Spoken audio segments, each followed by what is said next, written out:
like, okay, Mohamed, you're on.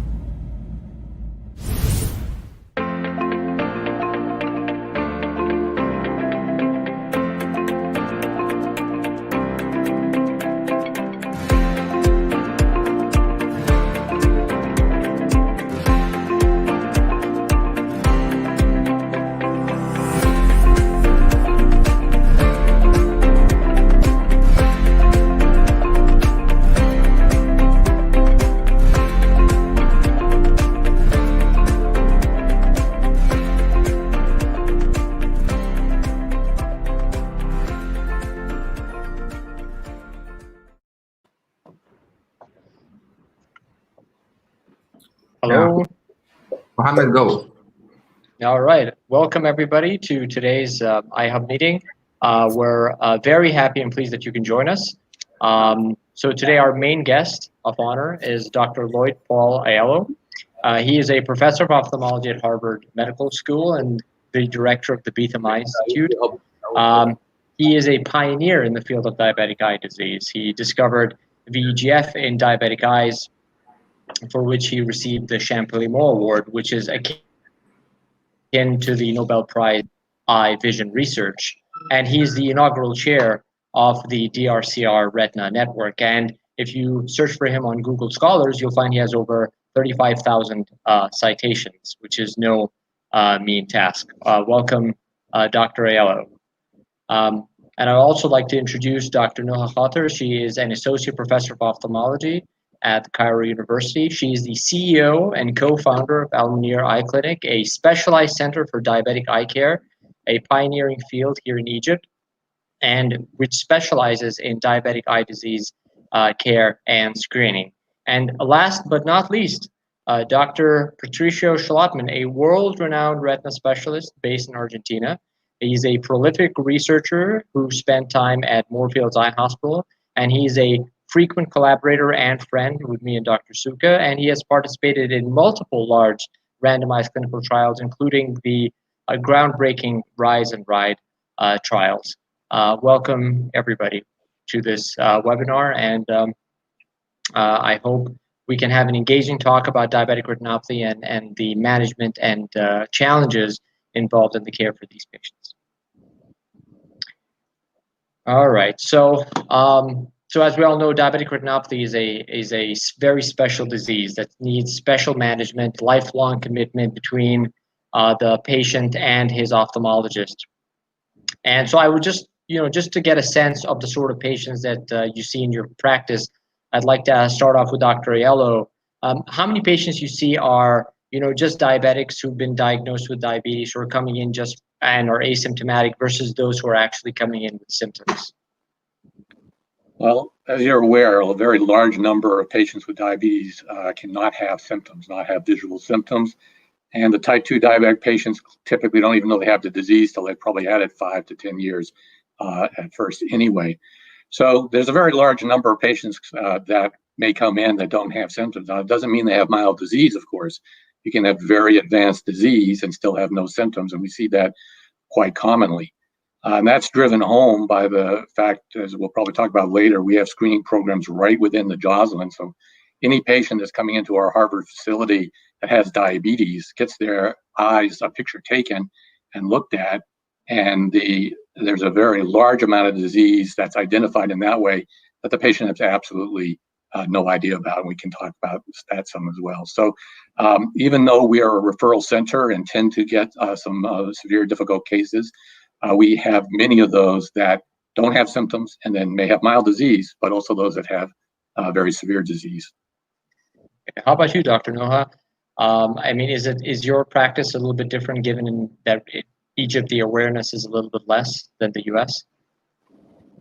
Actually, Mohamed, we have seen lately a shift. So right after we started Almouneer, or maybe perhaps before when I started my practice, which is like 15 or a bit more than 15 years ago, was more focused on receiving patients that have severe disease or are complaining of visual loss or blindness due to diabetes. In the past, like 2 or 3 years, I've seen more patients come that are asymptomatic or just been recently diagnosed with diabetes and they want to come and check their eyes. So actually, we're seeing a positive shift. I think there is a remarkable increase in awareness. It's not where we want to be, but it is quite considerable. And we do get a lot of patients that are coming, I would say right now, because I mean, I second Professor Aiello, a lot of our patients are coming to us because we are a specialized center, and we're in Cairo and Giza, which are very, very, very busy and heavily populated areas. But I would say that now 30% of our patients are coming just for an eye check, just to make sure that they don't lose vision due to diabetes, because they've just recently heard that diabetes can cause vision loss. And 70% of our patients are coming because they do have eye problems due to diabetes and they're seeking treatment. So that's the ratio. I want to see it grow. I mean, we're hoping to get 90% of our patients coming for screening and 10% coming for treatment, which would mean that we've been doing a good job. That's great. And how about you, Dr. Schlottmann? Are you noticing a similar trend in Argentina? You're muted. Yep, I'm good now. Sorry. Unfortunately not. I was saying that majority of patients are, we see very few of the early patients, Majority of the patients coming to the clinic, they do have some form of diabetic retinopathy. So we don't have a national screening program, not even local screening program working. And all the patients that we get without symptoms are those that are being referred by the endocrinologist for a, mandatory exam, and that's it. They don't come with any symptoms, or they don't come on their own. They come referred for an evaluation, apart from those that have visual symptoms because of macular edema. Well, actually, there's a pattern here that I see, that we're always discussing, the type of patients circulating in our practices, and they're like, the better, well-off people living in cities like Alexandria and Cairo mainly. Yeah. But in 100 million people, this is something in the area of 10 to 15 million only. And the vast majority are actually not screening or looking at anything at all for their eyes. And yes, we have, referrals, endocrinologists, and people that hear that problems arise in diabetes. So they come just panicking, I have diabetes, I should check my eye, and they're fine. But all of these people are a certain class of people, and they're definitely under 20% of the population all in all. The vast majority is not screening, definitely. Okay. Absolutely. Agree. So it seems everybody's in agreement on that point. Everybody to highlight, the issue of why do we screen diabetics? What are we looking for? What's the aim of having any type of screening, or just checking eyes every year, every 6 months? Because I feel that most ophthalmologists, sometimes they don't know why are they doing this. They have a look and tell the patient it's fine. Your eye looks very good. You're perfectly fine, and that's it. So patients, leave for 3 or 5 years and say, I was told I'm already fine. Why do we have to keep looking after their funduses? So I'd like to hear everybody's comment on that point. Dr. Noha, let's say. Well, I consider my first patient's diabetic visit as an educational and a getting to know each other visit. So the first visit, I like to spend a lot of time with my patient, talking about their lifestyle, what do they do, their vision for the future, and how to keep them seeing for the rest of their lives. I mean, I did my retina fellowship in Houston with Dr. Garcia, and he himself was diabetic. And I remember the chats he used to have with his patients and the recipes and, lifestyle. So it's like building a relationship with the patient. So my first visit would be like, let's get to know each other, and we're going to stay friends forever. So it's about educating the patient, basically, and making them understand that we have to be like buddies for the rest of our lives, and they have to come and visit me every year, and we check on each other. So that's about what I do with my patients on their initial visit. And then we discuss their follow-up, of course, depending on their eye condition. Okay. Dr. Schlottmann, would you have something to tell ophthalmologists who are unaware why they have to look at the fundus regularly of diabetics, so that they understand what they're doing? Well, basically, the purpose of having a national screening program, which we don't have, would be detecting eyes at risk. That's it. That's all you're doing, detecting eyes at risk. As we cannot do that because we don't have the resources, the system, we have several things against us in that sense. What we do is we see the diabetics as regular as possible, but I take one word from Dr. Noha, which is the first time I see them is like the least I'm going to see you is once a year. And I put this responsibility on them saying, you need to come at least once a year. Otherwise, we're going to be late for whatever happens with your eyes. There's no 4 years, 3 years, 2 years. I need to see you every year. I may shorten that period of time, but we need to see you every year, even if you are perfect, because things can go away, can go really bad down the slope within 12 months. So that's what I make sure the patients understand, that things can go from excellent to really bad within 12 months. If they pick that up, they're going to be coming every 12 months at least. And I make sure that all doctors, endocrinologists and other colleagues, they make sure they see their patients at least once a year. A fundus photograph, that would be the bare minimum to use in any of the diabetic patients. Mm-hmm. I tend to use this trick, most diabetics understand that they might have eye problems. They hear this everywhere. So I tell them, this happens, and they say yes. And I tell them this is preventable most of the time. We can prevent it from happening. So if you stick to your program, schedule, exams and stuff like that, we can probably prevent more than 90% of what can happen in diabetic patients as regards visual loss, moderate or severe. Dr. Aiello, would you like to add something to this? We take a very similar approach, but add a bit to it as well. So certainly, we think one of the biggest tools we have is education, as you all mentioned. So we do try to educate our patients. In the first visit, we spend a great deal of time on that. Part of what we try to make sure that they're aware of is that, first, they can have very actually quite advanced disease and have no symptoms at all. So for them to wait for symptoms to come in is not going to be good enough. Many think, I'm seeing you today, it's fine, as I think I heard here, then they'll go away and they still see it fine, and they think nothing's happening. So one of the very first things we impress on them is that you can have bad disease going on back there, even though you think everything's fine, and the only way we can tell is to look in. Therefore, we need to see you regularly. The next thing we tell them is that you're likely to have diabetes for a long time. Lifespan of patients with diabetes is going up dramatically around the world. And almost everyone who has diabetes for a long enough period of time will get some changes in their eye. So you're going to get some. Doesn't mean you're going to lose your vision necessarily. Doesn't mean you're going to need treatment. But you're going to get some, and the only way we're going to know that is to look in. And this is why it's so important. The next thing we tell them is that, that sounds all scary, but nowadays, just as Dr. Souka said, there's a lot we can do about it. So that as long as we work together as a team, as you heard also, Dr. Noha, and as long as you come in for your appointments, we can catch things on time, we can actually prevent this vision loss. It's not a lost cause. Because some patients get kind of depressed about it and resign, and they just don't come in because then they think they're going to have problems anyway. So it's important for them to know that there's a great deal that we can do. And then we talk about the follow-up. And even if it's an annual follow-up, what I tell each of my patients is, I need to see you in a year, even if everything's perfect. And for my telling you a year, it's like telling another patient next Thursday at 3 o'clock. I mean, you can't miss this. You need to come in. And we actually make appointments a year in advance for our patients, knowing that many of them can't make that exact day.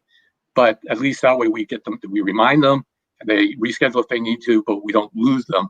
And that has actually had a really dramatic impact on our ability to stay after these patients who otherwise think they're doing fine. And so it's very hard for them sometimes to make the time or effort or remember to come in for care. Okay. Very good. Another actually minor point that when I tell them I'll see you next year, I decided recently I have to tell them, if you feel any visual complaint within the year, please come in. Most of them, they stay for a year and come and tell me 6 months ago I had a problem. It's so funny. I have to mention it. So Mohamed, you can go on. Yeah.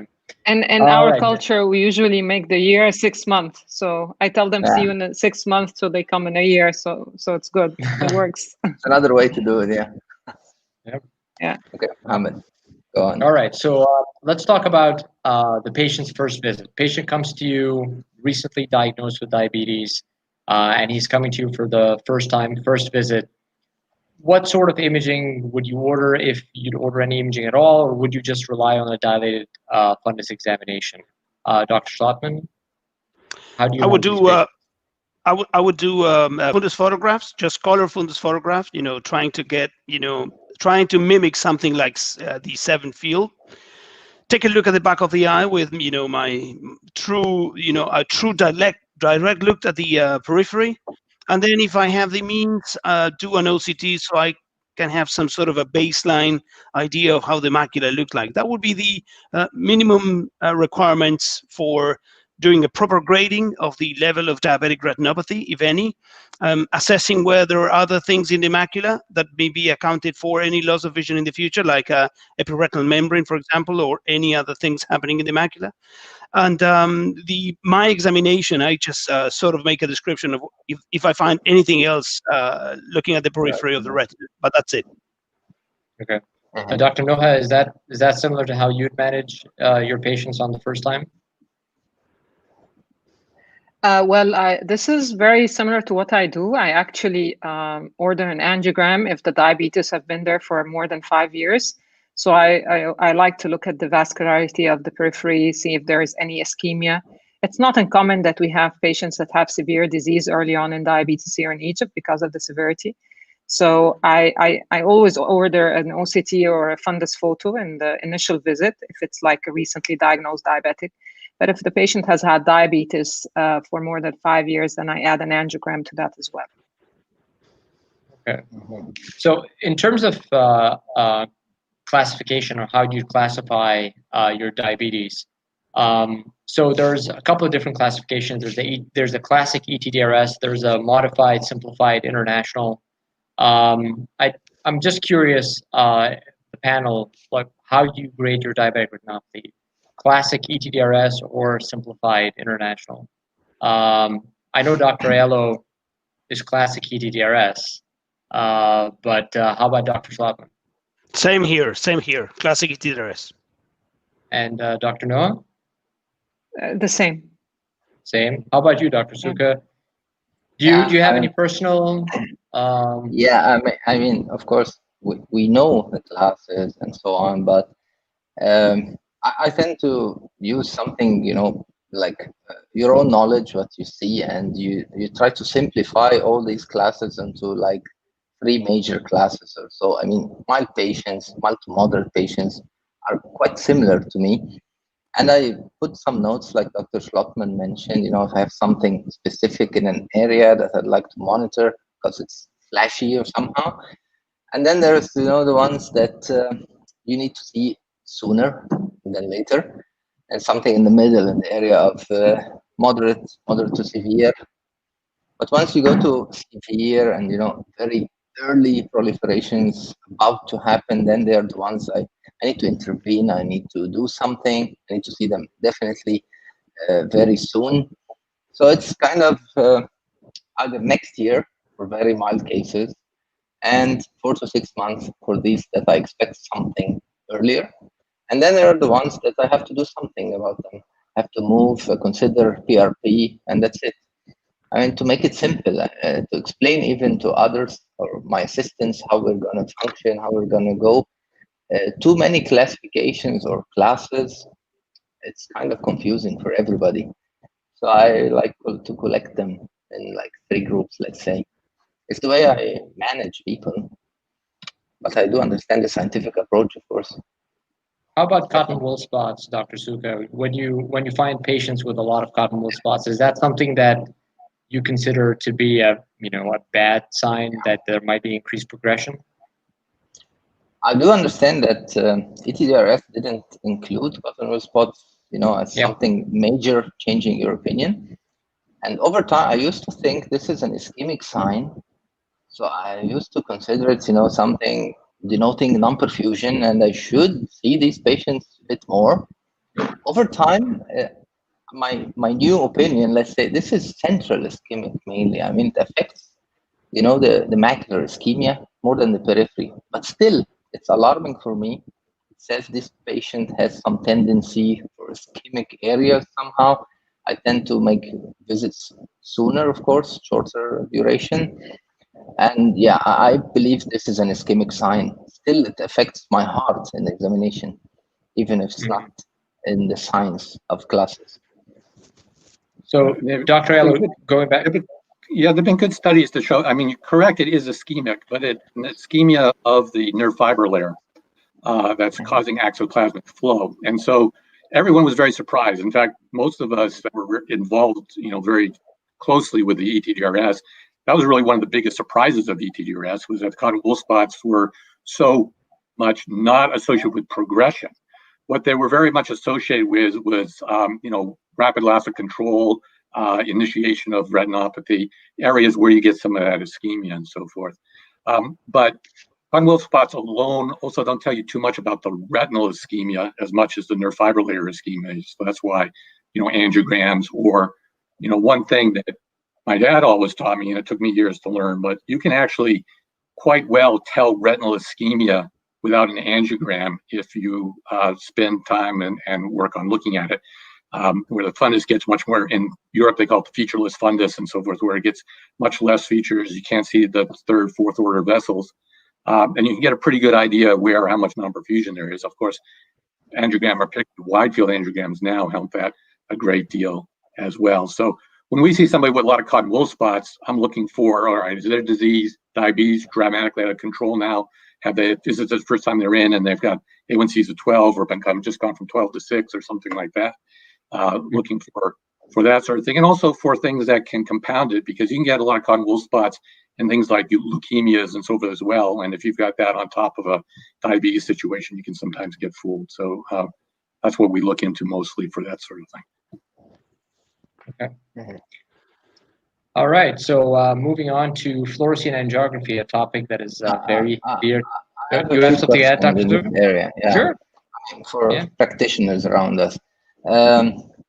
As a question that we always hear, when do you see diabetics for the first time? I mean, we have a type 2 diabetic recently diagnosed in the age of 32, let's say, and he's recently diagnosed. So when would you like to see him? How about, type 1 diabetes, pediatric age group? And I'd like to hear your opinion on this, and I would mention my comment at the end, actually, in practical fashion. But I'd like to hear, let's say, Argentina's approach to this. So what is it different? What age, Ahmed? What age did you say? No, I mean, if you have a type 2 diabetic recently Type 2. diagnosed, when would you like to see him? Like now, as soon as they get the diagnosis. No, as soon as they get the diagnosis, I would like to see them. So I set a baseline, and then, as we said before, every 12 months at the least. Good. And if he's, like a 7 to 8 years old kid, type 1 diabetic, recently discovered, starting, with the pediatric unit, his insulin and stuff like that, would you like to see him right away, or would you give him a few years? No. We wait maybe 5 years to see them for the first time, until we can, do a proper good assessment of the back of the eye. There's no risk at the very beginning of a type 1. The problem with type 2s is they are detected now, but they have had the disease for so many years. While the type 1 diabetic is diagnosed at the time point of which it was working fine yesterday, but not today. Let me add something to the cotton wool spot. The way I look at it is, when we see any of the other changes that we describe when we look at diabetic retinopathy, we're doing a risk assessment, right? That is all we're doing. We are evaluating how often we need to see the patient, try to correct as many parameters as we can to avoid the patient slipping down the road of destruction of the retina. But cotton wool spots, they may tell you that something is going on, but there's nothing you can actually do to change that. And is not a direct link to an extra risk for the future. I think that is the reason why I make a note of it, of course, saying probably you've been a bad patient for the last 3-4 months, and that's why we're getting all these new features. But it's not something that is going to change my treatment decision for the future. Okay. Well, back to when you see the patients, because I'm going to mention my practical point now and ask Dr. Noha if she sees it my way in Egypt. But I think whenever we can examine the patient, I mean, even if a kid, 8-year-old kid, recently diagnosed, I tell them, bring him, I'd like to have a look at his fundus, because I am always afraid that he skips, schedule. If I say in 5 years, you should start examination, they can come in 7 to 10 years very easily. Also, I'm not so sure when really the diabetes started, and so as a general advice, tell all my younger colleagues, when you have a diabetic, tell them to come. and then we can fix everything later. It's no big deal, to wait. We can wait 3 years for this one. Let's have a look, and then we'll give him next year, no problem, and it's done. This is my opinion in our way of practice of medicine in such countries. Do you have another Yes. opinion, Dr. Noha? I'll make a comment on that. Oh, sorry. Please. I actually completely agree with you. I mean, we very much go by the data. The data clearly shows that the risk of anything like PDR within the first 5 years of type 1 is almost zero. But the amount of benefit one gets from education, getting someone into the concept of routine evaluations, and getting them used to that, I think is a benefit. So we certainly try to get them in as well. But by the time they're 5 years out, we definitely want to be seeing the type 1s. But I agree. But that see them as soon as you can, if they're willing to do that, is very helpful for the type 1s, and it's also helpful for the pregnancy patients as well. Yes. I think it all comes down. Sorry, go ahead. No, you Dr. Noha. Okay, thank you. So I think it all comes down to putting them in the routine and the mindset of having to come and see you every year. I mean, it's like the state of mind where they feel if they're going to miss an appointment, that's a big issue. So I like to see them, like Ahmed says, as soon as they get diagnosed, whether it's a type 1 or type 2. Type 2 for obvious reasons, type 1, because I want to have this mindset in their minds that they need to see their ophthalmologist. These are the patients that we worry most about. These are the ones that are at high risk of vision loss. These are the ones that are not compliant because they're younger and they might be resistant to, they're not very happy going to the doctor and putting some eye drops and sitting there. They might be teenagers, kids, or like younger adults. So I like to see them just to talk to them and to discuss their options and the risks they might face in the future and the normal life they might have if they stick to a good routine and follow up and good treatment. So mainly it's like a counseling visit and like getting them into a friendly mood where they like friendly with the visit every year. So yeah. I think of a family that have had a diagnosis on an 8-year-old kid of diabetes. They have a lot on their plate now. Very unlikely that this patient will not have a diabetologist. Okay, so somebody else would have done the diagnosis, is managing the insulin and all the other medications if they need any. So I think my view, adding a visit to the ophthalmology would be like, adding further things that are not going to be needed at the moment. So I do leave the education part to the main carer of the patient, who's the diabetologist. All I do is I make sure that the endocrinologist understands that I need to see that patient 5 years on. Once they're all settled, family's used to the medication, the patient is doing fine, all well controlled, then they come, everybody's far more, relaxed, less questions, they understand the condition much better. So that's the way I do it. I agree, but medical care around us, I think the education part will slip away. And in my practice, I still tell them, come, let's talk about it. Even if I tell them, let's see you in 2 years' time, then things look fine. But I like to do some education at that point, in my opinion. We found that we have a large, pediatrics group that works with us too. The ones that do come down so we actually find that the parents very much appreciate it. I think they're very concerned about complications for their kids, and blindness is obviously one they know about. So although sometimes the kids aren't that excited about being down, the parents oftentimes like to have the extra visits anyway because it gives them peace of mind that at least at that point their child's eyes are fine. Will you order fluoresceins for any patient? First visit, angiograms. How about you, Dr. Schlottmann? No. No. No. And Dr. Noha? Depending on the duration. So like I mentioned before, if it's a type 2 and if he's had diabetes for 5 years, then yes, I tend to order a baseline angiogram. I like to see the vascularity and the perfusion. For type 1, perhaps if it's like a longer duration, yes, I could, because sometimes you can clinically miss peripheral ischemia, and I like to keep an eye on those patients. So I do order angiograms, yes. I think Mohamed has some scenarios for us in this area. Yeah. So let's some case scenarios, and this was actually based on a survey that was done in Australia early on before they established their national guidelines.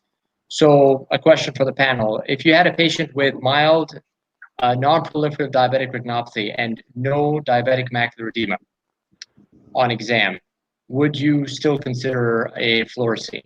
We'll start with Dr. Aiello. So, I mean, there's actually been a great deal of science done on the fluorescein by ETDRS standards, so 7 standard field fluorescein. I'm not talking about wide field fluorescein at this point. There's been a lot of work done on that and a lot of look with regard to how much information it gives you and on progression and so forth. And it does give you information. It does give you slightly more information than on the clinical, but it in general doesn't make much difference for changing what you're going to do to the patient, with a few notable exceptions. So most of the time we'll get angiograms is when there's something that the angiogram is going to tell us that otherwise we don't know, and that's not the level of retinopathy. That is not an angiogram diagnosis, and it's generally not anymore either for macular edema, unless you're going to determine how to treat it once you've found it. So if there's no macular edema, there's no other indication that I'm worried about something else going on, doesn't seem to be excessive non-perfusion that I don't understand, and it's mild in PDR, we would not get an angiogram in that patient. Okay. Anyone would like to comment on this point, or? Well, from a practical point of view, in our hands, let's say, we can assess these patients, and retina specialists can assess these patients. But the problem here in Egypt, at least, with diabetic retinopathy, that most of the patients, they visit general ophthalmologists, anterior segment surgeons, famous ophthalmologists in the area. You know, they should have some knowledge about the issue. And then most of them ask for fluorescein angiogram as a baseline thing. I mean, it's like a routine auto-ref even for refraction or something like that. This is what's happening here. At first, I used to tell them, why on earth are you doing all these fluoresceins? But you know, over the last few years, I thought, well, it's much better than the other way around. When they actually see the patient and he has a problem, I find patients with rubeosis iridis, you know, and it's really advanced. And they check them and it looks fine, you're okay. And then they come with a new vascular glaucoma and hyphema and stuff like that. But once the ones who do the fluorescein angiograms, they always find what's wrong with the patient and they refer him and he's fine, he's treated and things go well. So I stopped actually telling them you shouldn't do fluorescein angiograms. And I started saying, it's a good way of screening people in your hands. Keep it on. But what is it that you're looking for in the angiogram that you can't see on a good color photo at that level of retinopathy? The idea is that we don't have the option of sending a patient as a general ophthalmologist, telling somebody to have a color fundus photo, and then somebody assessing it for me. If I don't have the knowledge and, you know, knowing what is this in this photo, then this patient looks fine, things, you know, look okay, and actually is having new vessels at the side, even rubeosis at the iris. And I tell them, see you next year. I don't know that he has something. When they do the angiogram and they find, you know, the ischemic areas, sometimes glowing new vessel, and they find, wow, this is PDR. Okay, you need to go to a retina specialist and they should laser you or something. And suddenly this patient is doing well. Otherwise, they cannot really assess him clinically, and even with the color fundus photo. So it depends, you know, on who is seeing the patient and how knowledgeable he is and how can he really handle him. So, I mean, if somebody, now I find him that he needs an angiogram to say that this patient is in this class of retinopathy, I let them, you know, do their assessment, because I can't tell them, send him to somebody else. We lose patients in between if they keep sending patients to retina specialists. So I've started not trying to obstruct this flow of angiograms now, telling them it's fine. Just so basically that works for you as a sort of a red light. They will not be able to detect any clinical sign of an advanced diabetic retinopathy, But if they do an FA and they see the Yeah. FA lighting up everywhere, they will say, "Oh, you're not a simple patient. Go to see the retina doctor." Mm-hmm. And they Okay, treat so him. He's treated. yeah, okay, that's Prevented So- from visual loss. Can I just add something in addition to that? Actually, most doctors don't even read the fluoresceins themselves. They rely on the report that comes get with the the report, yeah. fluorescein. So this is like a next level. But who's doing the report in these systems? Who's doing the report, and why is it that they can do the report better on an angiogram than on a color photo? Yeah. So that brings us to a very, very important point, and this is that's a great segue, Dr. Aiello. Actually, this is a feature that happens a lot here in Egypt, is that the diabetic retinopathy grade is based on the fluorescein, not based on the color image. Yep. And this grade is provided by the imager who acquires the fluorescein angiography. They they classify the diabetic retinopathy based on the fluorescein angiogram. And given our we've had extensive work over fluorescein angiography and microaneurysm counts over the past couple of years. I would really like to hear your thoughts on this, especially given the disparity between counts on FA and color photographs. Dr. Aiello? Well, this is a sort of a very interesting question, because it's really got to do with what type of care you have available, and that, of course, is different where you are in the world, and even sometimes where you are within a country. And so, certainly any care is better than no care, and any care you can get to that patient is better than even better care if you can't get that better care to the patient. So certainly from the angiogram, you can determine a level of disease. There's no question about it. It does let you see some things better. It may not be needed, but if it is needed in an environment where that's the only way one can get it, then where it's most readily read or most readily able to be detected, then at least you're covering the patient. The issue, of course, is that all of our data with regard to risks of progression and and therefore follow-ups, all the follow-ups are set by risk of progression. All of risk of progression, so forth, are set by ETDRS color photograph type of thing. Now, what Mohamed is getting after, and he's done some really beautiful work while he was here at Harvard, was looking at how the differences in being able to detect things on fluorescein angiogram versus on color photos. And that was just mentioned by the panelists, that you can see things easier, even if you're not necessarily trained specifically in grading the angiograms on an angiogram than on a color.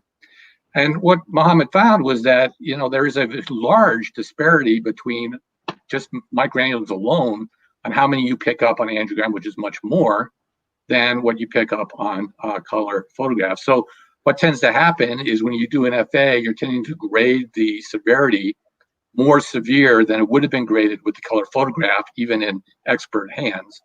And that, of course, will set more frequent follow-up and so forth. Now, it's better that way than the other way, as long as you have resources and so forth that you can utilize. In some areas, your resources are the limiting factor, and therefore, you end up seeing a bunch of patients referred that perhaps didn't need to be referred at exactly that point in time.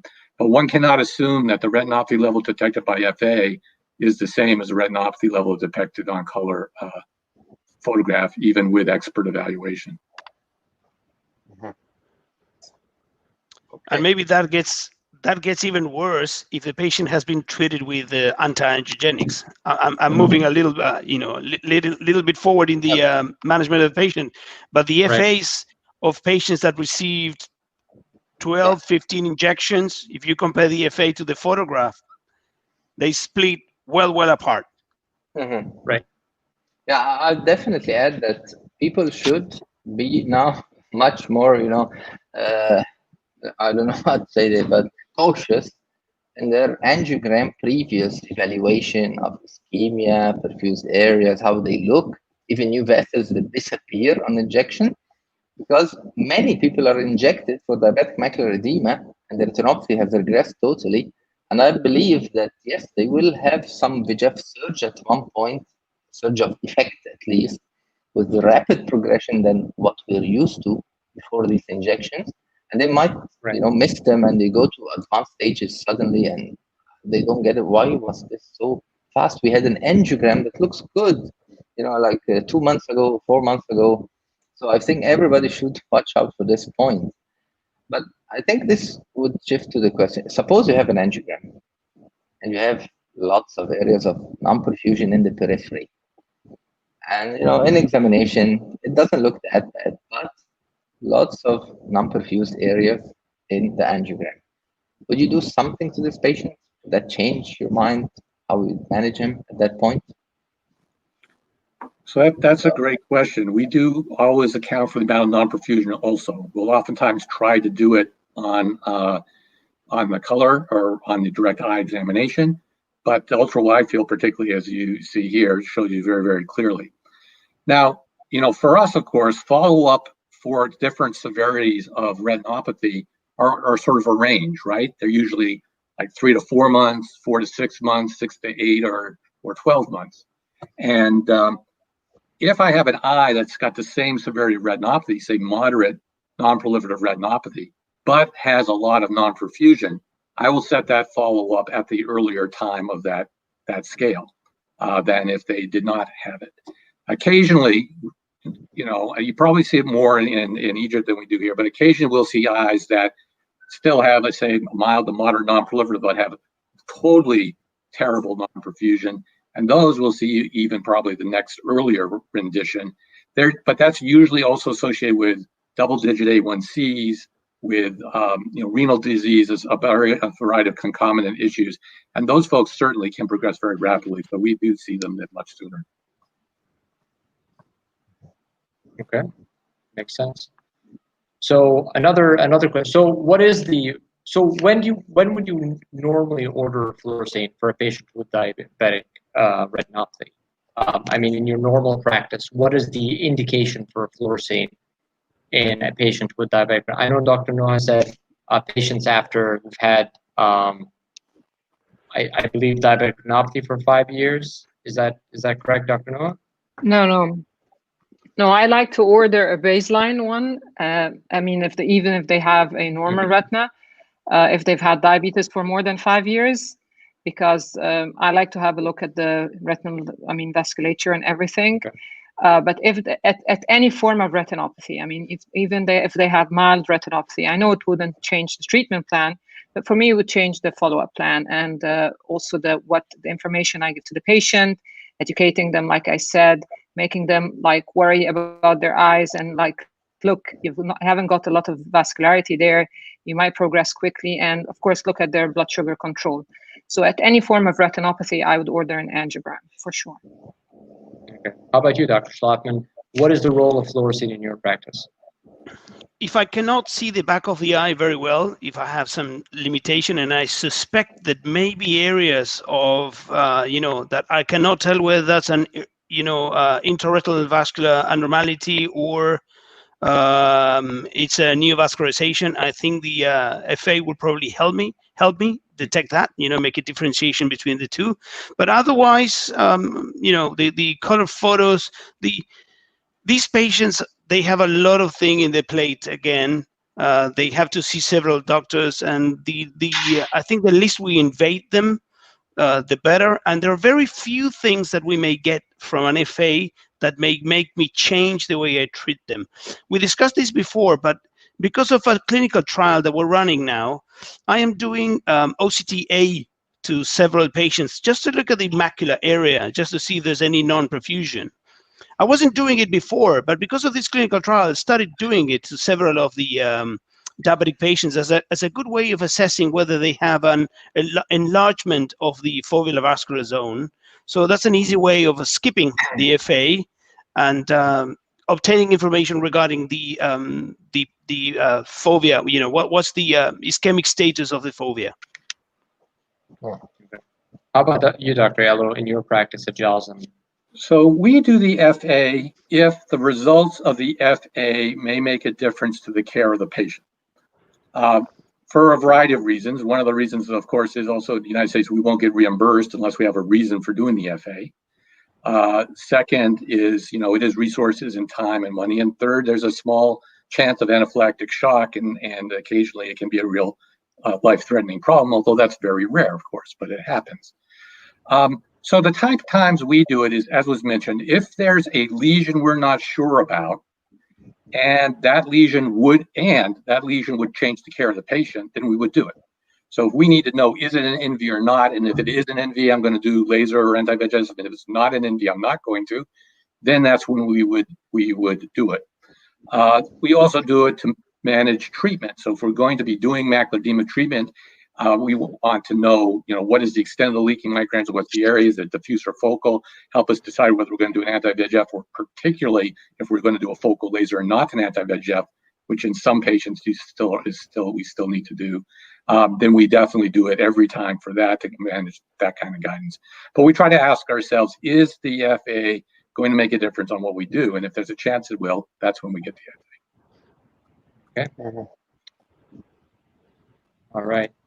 So does anybody else have want to add any comments regarding the role of FA fluorescein angiography in patients with diabetic retinopathy? One other situation that I add fluorescein to our regular indications, let's say unexplained visual loss or something like that. And when I have a patient with one eye that surprised me with a PDR new vessels that I didn't really expect that rapid a progression, and I need to do a lot in this eye, I tend to have an angiogram of the other eye, because I feel I was taken by surprise. I didn't expect that one. So it's just an additional situation that happens sometimes, like to confirm the second eye. That's a very good one. Yeah. I mean, when we do have these discussions of what do we do with a patient with such and such conditions, usually we have to split between what we dream of doing and what we can do. I'm sure that at the Joslin Center that's not an issue, and it's a sort of a theme park for a diabetologist or somebody with an interest in treating patients with diabetes. Will be fun, and you can do whatever you want. But sometimes we do have the limitation where you have one morning 100 patients, and the amount of FAs that you may order is limited to the sort of coverage the patients may have, whether the equipment is working or not, because they could be the morning saying the FA is not working, or we have no fluorescein today. So these are the things that we start limiting, and we just use it for the very, very few that we need to get, as was mentioned, that is going to be a decision-making point, the result of the study. And we see that many places around the world. We train a large number of foreign fellows, and for a long time I took fellows specifically from underserved areas, and we spent the first half of the year teaching them, as you say, we have every tool, everything we need. What is the best that we can do today, given everything? And then spend the second half of the year, how do you do it if you don't have this, the other, or you have hundreds of patients and you can't even do an angiogram on 100 patients in the morning or something like that, if that's the case. And then you work your way down, and that's why it's very important to know some of the data behind it, because it helps you tell what is really mandatory and what's not. So that is very very true scenario that we have to think about, particularly those of us who otherwise can pretty much do everything we need to. Okay. All right. So moving on to the next scenario, proliferative diabetic retinopathy. So just I just want to run this by the panel.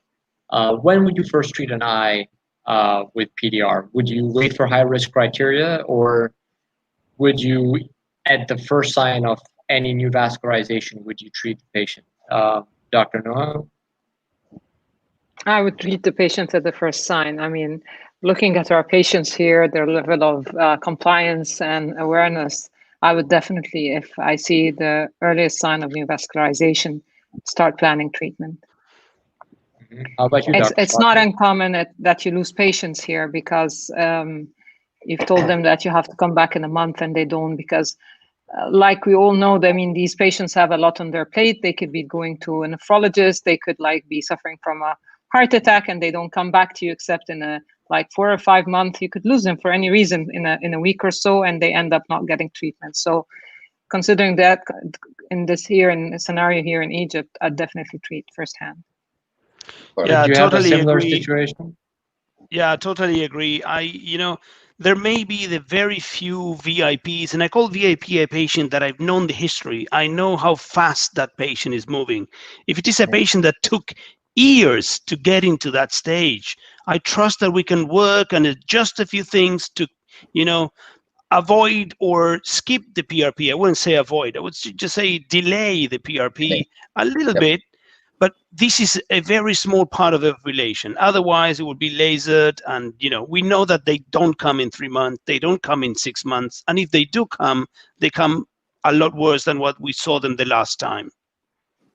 I agree Dr. with Aiello? this approach, with what Dr. Schlottmann said. I do exactly the same. If I have a history and I know how long it took us to reach this point of severe non-proliferative diabetic retinopathy with ischemic periphery definite, at this point, I tell the patient, okay, within 6 months, we're probably going to have a laser, and I push it a little bit further as a delay. But with severe non-proliferative, earliest sign of PDR, I laser.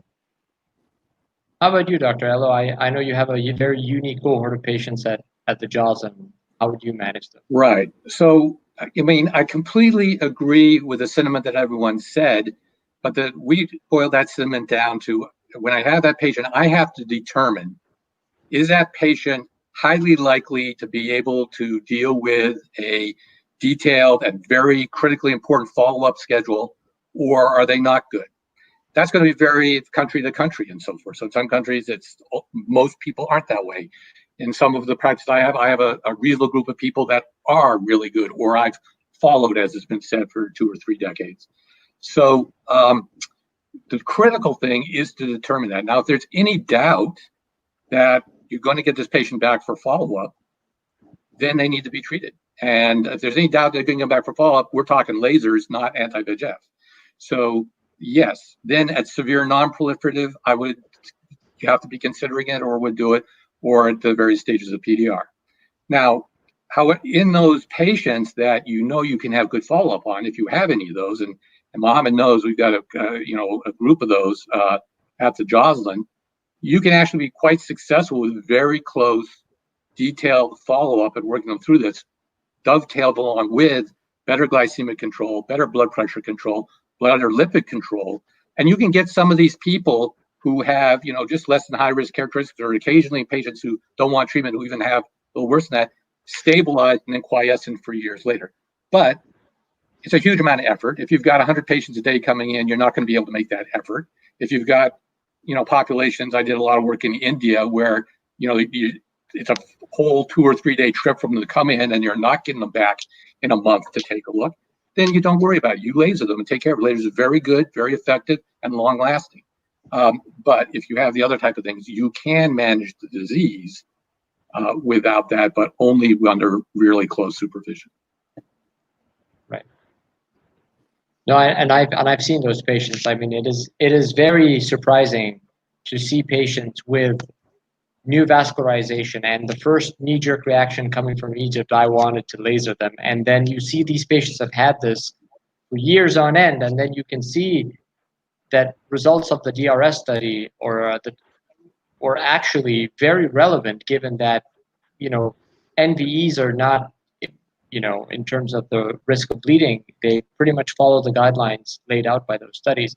So it was a shock even to me when I first saw these patients. And so but I agree with Dr. Aiello. It takes a tremendous amount of effort and work and follow up to make sure that you're able to maintain follow up for these patients.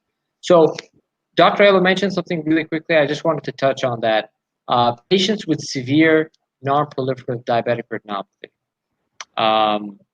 So I just wanted to ask the panel: do you normally laser such patients or not? And does it make a difference whether they were type 1 or type 2?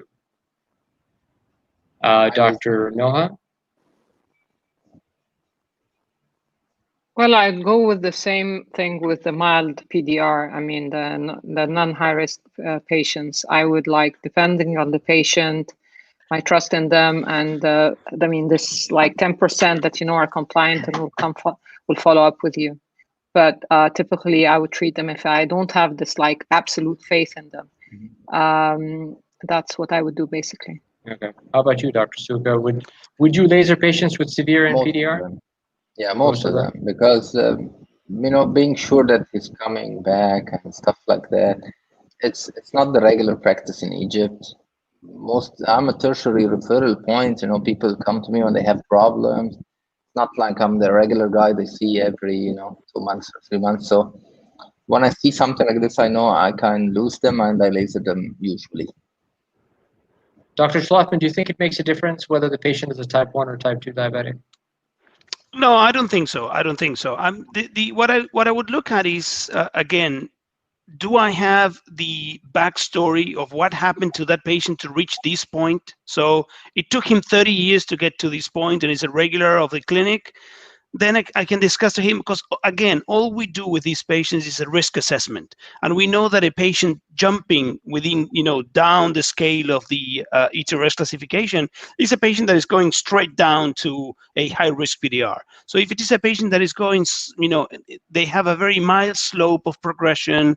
There are, as Dr. Aiello just mentioned, some patients that may remain, if they take care of themselves, stay quiescent, with no change in the back of the eye for many, many years.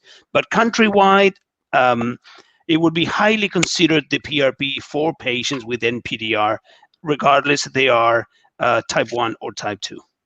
And when you do perform the PRP, do you do it over one session or multiple sessions? What's your preference?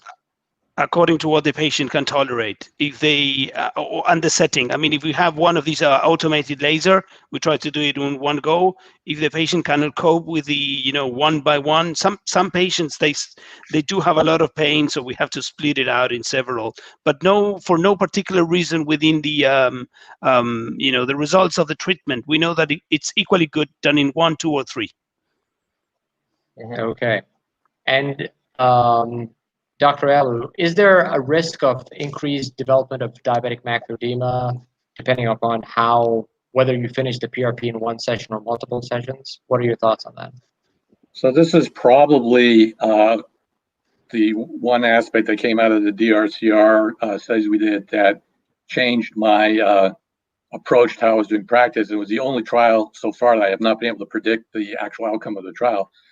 So they looked to see what this exact issue. They did a full ETDRS PRP in one sitting, and then they did an ETDRS PRP split over 4 sittings. Now, nobody does 4, but they wanted to make it very, very mild versus detailed.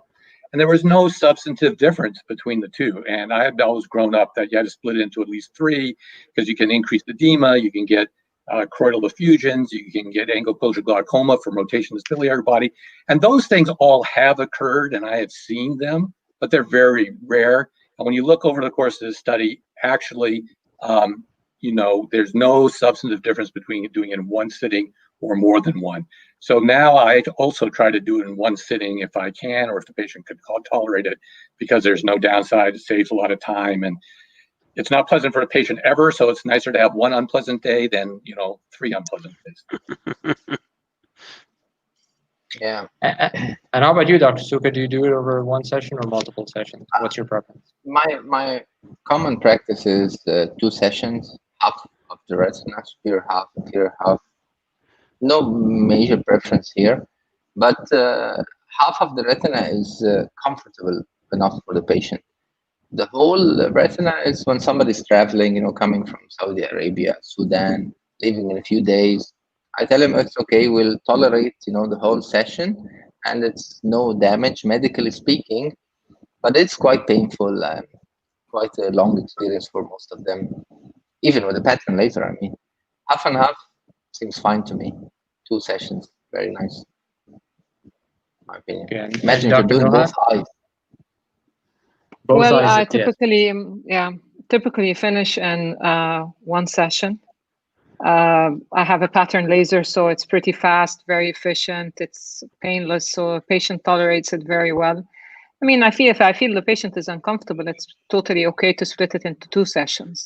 I just want to add one thing about the type 1 patients. So with type 1 patients, I tend to be more aggressive, more I want to get it over and done with this patient, because these are the patients that worry me most, the type 1. They're the ones that are not really very compliant, and they're the ones that are in denial. They don't want to get laser treatment when they're young. I mean, so these ones usually, I mean, with type 2, I'm very comfortable convincing them. If they don't want to do the laser right away, that's absolutely fine. But with type 1, I tend to be pushy and I worry a lot about them, and I want to bring them in for follow-ups much more frequently. So that's the only thing I have on the type 1s. So that's it. Okay. All right. So moving on, we'll talk about a little bit about vitreous hemorrhage, and then Dr. Aiello will give us a wonderful talk about wide field imaging. I have a question No. for Dr. Aiello. I believe you wait for patients until they're high-risk PDR patients. I mean, at least you have a bunch of these people. So at that point, when you start to laser these patients and they are at risk of bleeding, you think an injection with the PRP would, prevent the possibility of bleeding in the next 2 or 3 months, let's say? That's a complex question that has many parts to it. So I do not, in general, only wait to high-risk PDR. I believe that the way the DRS was written, ETDRS was written in the conclusion, which said one must consider laser as one approaches high-risk characteristics, and then laser is indicated at high-risk characteristics, I think is an excellent statement, and not only because my dad wrote it, but because I think that's the point. You start thinking about it and you determine whether you need to or not. So I base when I do it on the criteria we talked about before. How severe is the disease? How good is the patient about follow-up? And what else is going on in their life? Now, the bleeding issue has changed a great deal because of the anti-VEGFs. And in fact, if we have patients that are very compliant, we can use the anti-VEGF to treat the PDR. And it has some benefits compared to the laser for that. And as long as they're good about follow-up. If they're not, it's a highly risky thing because they can disappear and then get really bad when they come back. So if we have an adequate view to get the laser in general, I want to get laser in, I will just get the laser in. I'm not too worried about the bleeding because the laser is incredibly effective at making the vessels regress. It's very effective at making the bleeding, even if it comes up right afterwards, go down. And we have lots of data to show that any eye, even if it ends up going to vitrectomy, is in a much lower risk category if it's already had the laser than if it hasn't. So good. I'll get the laser in and not worry too terribly much about it. Now, if the patient has macular edema also, absolutely. It's an anti-VEGF, maybe plus a laser or not, depending upon what's going on there. If it's a really horrid active eye, and I'm really considering that, those are ones I'm going to consider putting an anti-VEGF in along with it anyway, but that's also an eye, and particularly if they're not going to be exquisite about follow-up, that I want to get the laser into, because the risk you run of a patient disappearing thinking they're fine, having the VEGF run off and then getting a rebound is not a good situation to be in. This also takes us to the point that when is the laser already causing the regression, instability, and quiescence of the retinopathy? I mean, after how many months should we consider it effective? Because some people here think I give laser next month is fine, but I tend to tell them a little bit longer if needed for regression. So how do you see it, the duration until you're stable? For laser alone, in general, for full resolution or full quiescence, it will take a bit longer. You can see beginning of regression in a few weeks. And so by a month, you can certainly see the beginning of some of the involution and regression if you're looking for the sign. So you get some of the very small vessels of the wheels of the NV will disappear. The feeder vessel, the large vessels within it will become more prominent. They'll get less of that sort of veil-like look and more of the spokes of a wheel sort of look. But it's oftentimes a couple months to 3 months before you really see where it is, and can go down more from there. In general, though, once we're going to treat with a laser, we'll generally try to do an ETDRS treatment and get it in. And once you have a full ETDRS treatment in, and if it's not responding for that, you have to really look at Are there other problems going on, or do you need a supplement with an anti-VEGF or something? Because the added benefit of more laser after you've already done an ETDRS laser is very small compared to the amount of symptomatology you get from destroying the visual field and their night vision problems and their peripheral field volume things. So you don't want to do it like a total retinal ablation. We still see that sometimes come in. I get, a doc who sends a patient in and they've lasered every living cell in the retina except the fovea and wonder why it's still going wrong. You got to look for other things because other things can mimic the retinopathy in terms of what's going on, or the patient can be massively out of control and you've got to start, you can't keep them at a A1C at 15 and expect them to do well. So I understood that if you have good laser in and the patient develops something, of VEGF effects like new vessels and the iris still progressing, you don't like how it looks in the fundus, that the new vessels still look angry looking or something like that. You're not, with adding more ablative procedures, more laser to the periphery, cryoablation, you'd prefer an anti-VEGF injection at that point, right? What I'll usually do initially is go with an anti-VEGF injection because sometimes all you need is more time for the laser to take effect. I have no problem, any area of the eye that's not treated all the way out to the aura that should be treated and all the way in properly to the posterior pole, which actually comes with one laser burn within the arcades, should be treated if you're having problems. You should continue to be treated until you're having a problem. The issue is once you've covered all of that, and if you're just going in now where you're getting confluent burns across the eye, you're probably not getting substantially more benefit for that. So as you, I think, were alluding to at the beginning, the combination of the anti-VEGF and the laser in these severe cases is a powerful way of working through it.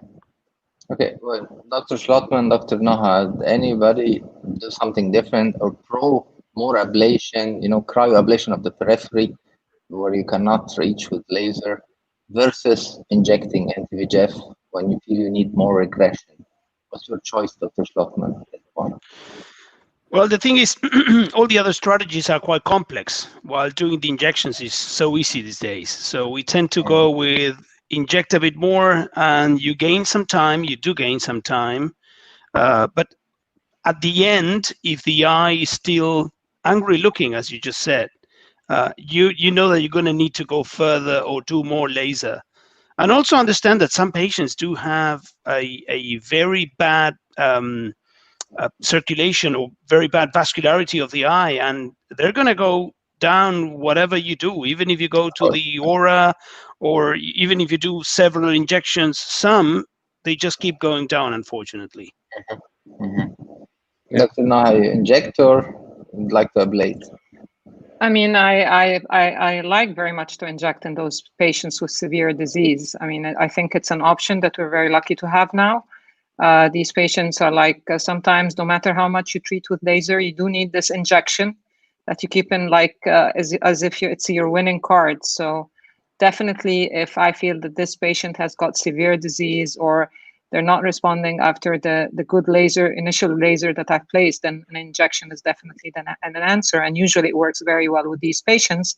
And actually it works very well after that as a maintenance. I mean, for these patients, when you follow them up and they're developing this occasional, new NVE or NVDs, and you inject them and they just disappear. So it's a good option to always have in the back of your mind. Ahmed, if we look at Protocol S, which would be the highly likely trial to look at, the level of complication from those patients receiving only laser was much higher than those receiving injections. So, and it was actually worse for those receiving automated laser than one-by-one administration. So, yeah. That was my next question, then you can answer it, Dr. Schlottmann. Injections versus laser. How do you see it in the future? Let's see how you see it in the future. I mean, would people inject instead of laser and preserve their periphery, let's say? Okay. How do you see it? Having a regression of diabetic retinopathy as assessed by the color fundus photograph, as it was originally done, is an undeniable benefit that we get when we do lots of injections. We saw it in patients with macular edema, and then we saw it in patients without macular edema. We saw it with one and many drugs. We have reports from Protocol I, Right and Rise, Vivid Vista, and even Protocol T for all 3 drugs. So that's an undeniable biological effect. We see this regression. Then what is then the second argument is what happens when you drop the injections. And I think Right and Rise may contribute to that answer. They found like 65% of the patients, despite not receiving any further injections, they kept improving or stayed the same. But there was a large proportion, maybe 30, 20% of those patients that were getting worse without injections. We don't know the pace because the open label extension of the Right and Rise wasn't too long. But my question goes a little bit beyond that. If you look at the FAs, going back to the question before of the FA versus photograph on the grading, I think that we like the color fundus photographs. We like the back of the eye, but it looks like an old car that is all rusty and has been painted over, but the rust stays at the back. So we don't know yet whether this is a true benefit for the long term or not. And it would be a great question for Dr. Aiello to see what he guesses regarding this. Yeah. Well, I think you put it, very well. Now we do have 5-year data, so I don't know what you're talking longer term data than that. We don't know. But fundamentally, there's also what I come down to is a practical thing. You're absolutely right. Every study that's looked at it in general shows a 2-step improvement of retinopathy severity on color grading. The changes on the fluorescein, some people say they're changes and so forth, but almost all those, when you look at them, I believe, are just improperly balanced fluoresceins between the pre and post for a variety of reasons. So I don't think the evidence is really super that the fluorescein improves that much. And we do know that things can recur from that. If I'm trying to make the decision now, if you're talking about for PDR, about anti-VEGF or laser, to me, it's all about whether the patient is going to be a reliable patient or not. I mean, I might temporize, put both in together at one time to get you through something, but I really am very, very much against doing an anti-VEGF only in a PDR patient if I'm going to lose that patient to follow-up. I think you do the patient a disservice. You could have cured them for life with one sitting, or given them the best chance possible for life for one sitting. But if you didn't do your due diligence to make sure that person was going to come back to work through the anti-VEGFs, then it's a problem. Now, for the right patient who can make it in, who's diligent, who really doesn't want those side effects that go along with the laser, it can be great, and you can get there. But it's harder and so forth. So we still do a series of lasers with our ER patients, although we're doing a lot of injections only because we do have a patient population that's probably more compliant in many places. Dr. Schlottmann, please. Yeah. I would just like to add an extra question to Dr. Aiello. It's like, what is your view regarding the changes of the peripheral visual field on these patients? We know that the PRP is related to the burns. Right. We've seen the 2-year data showing big differences between the injections, but then within the 5 years, we get a little bit of a mixture. And in several countries, this is not an issue. But for example, in the UK, if you received a PRP, then you're not allowed to continue with your driving license until you pass a binocular visual field test. Right. And if you fail that binocular visual field test, you're not allowed to drive any further. So what's your view regarding the damage that we may inflict to the visual field on these patients? That is a fantastic question, and it's actually, a question I'm not going to be able to answer for you. We don't know what the first finding when on the primary results, where there's this huge difference between the laser and a benefit on the field side. We all expected that. That was sort of a no-brainer. We knew that was going to happen. That was fine. But the deterioration in field that occurred in the VEGF group at 5 years was completely unexpected and basically still unexplained. So I don't know. And there's one, boy, I would sure love to see 10-year data on it, where that's going. We're not going to get it, though, because we couldn't keep the trial going. So I don't know the cause for it, and I don't know the situation. I think clearly if all things are the same, you could treat with just the VEGF and save the peripheral field, and you can do it, and the patient's around, and it works. That would be better. That was the whole reason for trying and doing it, and it had some other benefits as well. at least you're delayed in the loss of field. In long term, what the difference is going to be?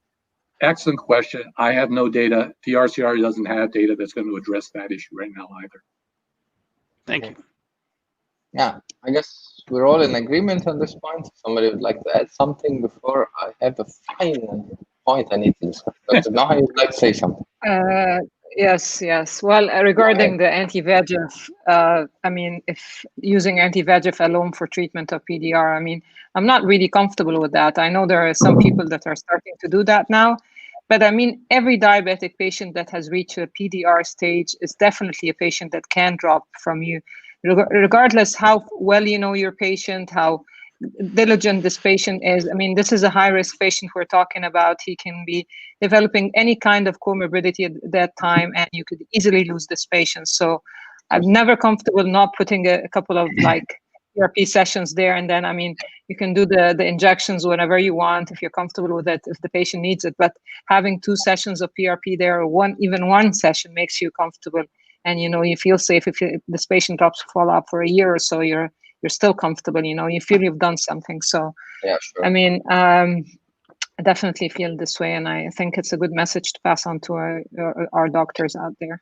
Yeah, I have a personal message to my Egyptian fellow ophthalmologists, because I like injections in PDR. I like how they come out, how they look in the fundus. So everybody thinks I'm doing it often. No, I'm doing PRP laser for most of my PDR cases. Very, very few people are receiving injections every 3 to 6 months, and they're usually doctors, personal friends, maybe the father of a cousin, something like that. But I'm not using it regularly on my patients. It's PRP for PDR. And one other message I'd like you all to comment upon, because I feel we have a problem, a local, national problem in Egypt, treating vitreous hemorrhage in my country. Right. Lots of medications are being given to patients here. Loads of actually very damaging medication. Maybe Mohamed Ashraf will say a few of them. But I want to deliver this message. Vitreous hemorrhage as treatment, waiting for resolution, it doesn't have a medical treatment. I mean, no medication, to my knowledge, goes inside the eye and dissolves the hemorrhage and makes it go away. I don't know if you have somebody in Argentina who's describing, some of the connective tissue, anti-hemorrhage drugs you have maybe on the market. I'd like to hear if Dr. Schlottmann has something in Argentina similar, and maybe if somebody in the United States is using this medication. But here in Egypt, it's a flood of this medication use. It's like 99%. I feel like I'm the only one not giving these medicine to these patients. I'd like to hear Dr. Noha first, and then the Argentina part. I don't too. So don't worry, you're not the only one. Yeah, thanks God. And Dr. Schlottmann, do you have a similar issue in Argentina? No. We don't have this issue. Nobody describes the medication there, harmful medication. They are really harmful, by the way. And Dr. Aiello, I don't think you have any medication. Do you have I don't think Dr. Aiello is aware. It either, it's going to resolve by itself, or you're going to end up with a vitrectomy if it's bad enough, and that's the deal. And there was a small amount of signal of whether the anti-VEGFs helped it clear a little bit faster or not, but it was weak and so forth. But that's, again, an intravitreal. No, you deal with the hemorrhage just as you said originally. Okay, so just so that Dr. Aiello is aware, I think Dr. Aiello is not aware of what medications we're talking about. They're mentioning some of them. Some of them are alfentern, which is a sort of chymotrypsin and trypsin and aminocaproic acid, and some people give high-dose vitamin C. So all of these are systemic medications that are taken for vitreous hemorrhage in an attempt to stop it. So just so that you're aware what sort of medications they're talking about systemically. Yeah. They even give I don't do it. I don't know anybody that does do it. And I wouldn't let anybody do it to me. Yeah. They give the thing is, for many, it's common practice here in Egypt. So 99% of that's why Dr. Ahmed is talking. Yeah. For many, it's very difficult to differentiate coincidence from cause. So they do whatever, you can do a magic sort of pass to the patients, and then some will have a clear hemorrhage, they will clear the hemorrhage, and you may attribute it. you may attribute it to your, and provided it's not a damaging. I mean, if somebody's going to be taking vitamin C, well, you want to take it. Don't. It's just going to take the color of your urine, and that's it, and make you a little bit more poor. But otherwise, they give alpha chemotrypsin enzymes injections with an anaphylactic shock test before the injection, Right. Subcutaneous, to make sure that it's not going to die before they give him the injection. And they take it like daily for like a month or two. I mean, it's abnormal what's happening here. The problem is, as you mentioned, vitreous hemorrhage goes away. So when they receive the medication and it goes away, they tell everybody you can't treat that way. Exactly. You can't even stop it. That was a big problem with the early macular edema treatments too. A lot of macular edema treatments that weren't effective were done because they said, "Oh, look, it went away." And when you finally look at the natural history of macular edema, a third get better, a third get worse, and a third stay the same. So, it was always an effect. So but back to a bit of a scientific approach to vitreous hemorrhage, would you give an injection, in a mild to moderate case of hemorrhage to increase, let's say, the incidence of resolution by regressing the new vessels that caused it in the first place? Would you add single, injection at, let's say, the first week of a moderate hemorrhage? Do you do this or not? I mean, it depends on what the view of the fundus is. If I know that they have PDR, I can see the new vessels, and I have an adequate area of fundus that I can treat, I'll treat it with the laser. If I see active new vessels, but I can't treat it with the laser and it's mild to moderate, many of those will clear on their own. You can end up putting the laser in. But if not, then you can try the anti-VEGF. But most patients with hemorrhage initially, particularly if it's the early ones, their first ones, the mild to moderates, they will clear at least enough so you can get a laser in usually over a period of, weeks to months. Dr. Schlottmann, would you inject or not? No injections. No injection. No. Just wait. If it doesn't clear, there's something else that we need to do, and otherwise it will clear, and then we were going to be able to see the back of the eye and make a decision based on what was the what's going on there. Probably laser the retina after that. Dr. Noha, would you try a single injection? Yes, I would definitely. Yeah, I do that. I mean, when I get the vitreous hemorrhage and I want to get this hemorrhage out of the way, and I want to make sure those new vessels are not bleeding again, so I would give a single injection. Try as soon as possible to do the first session of laser. Yeah.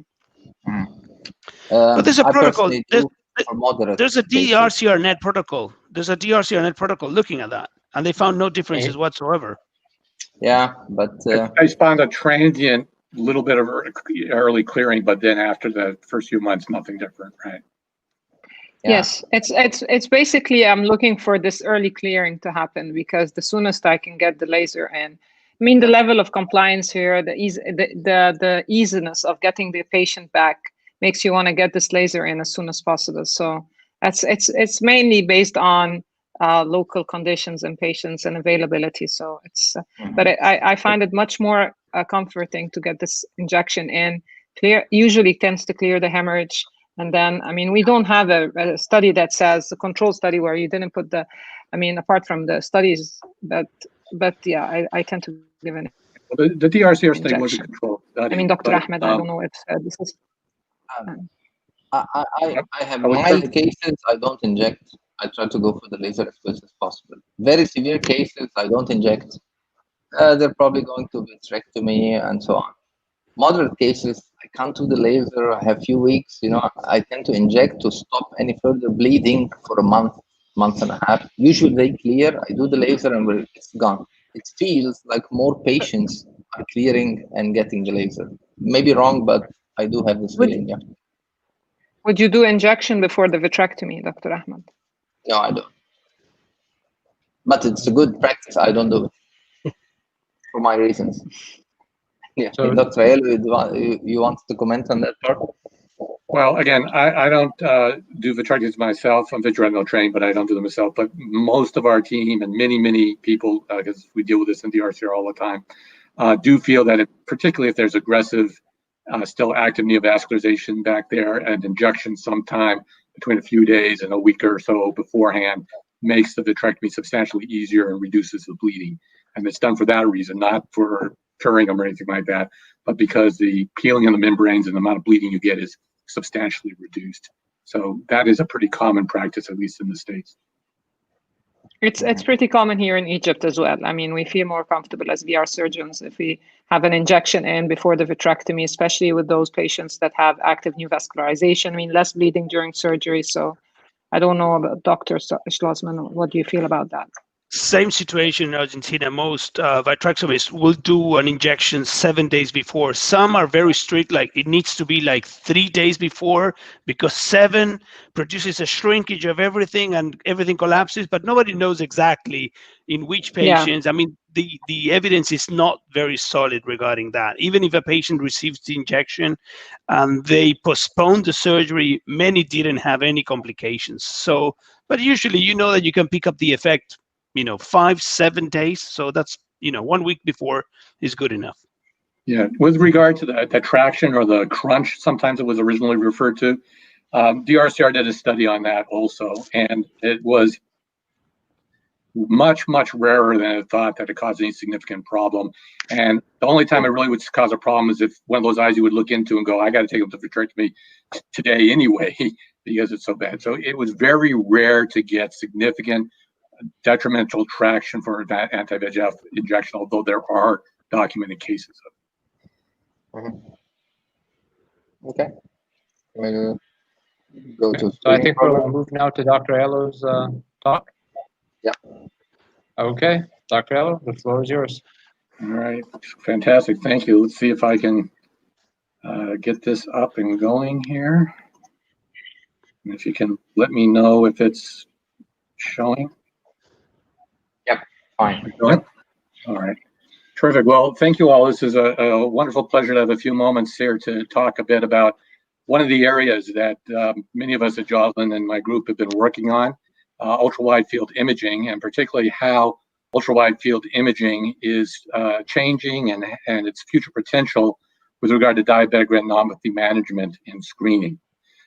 These are my disclosures. Really, none of them are pertinent other than I have had some travel reimbursement from Optos to go to their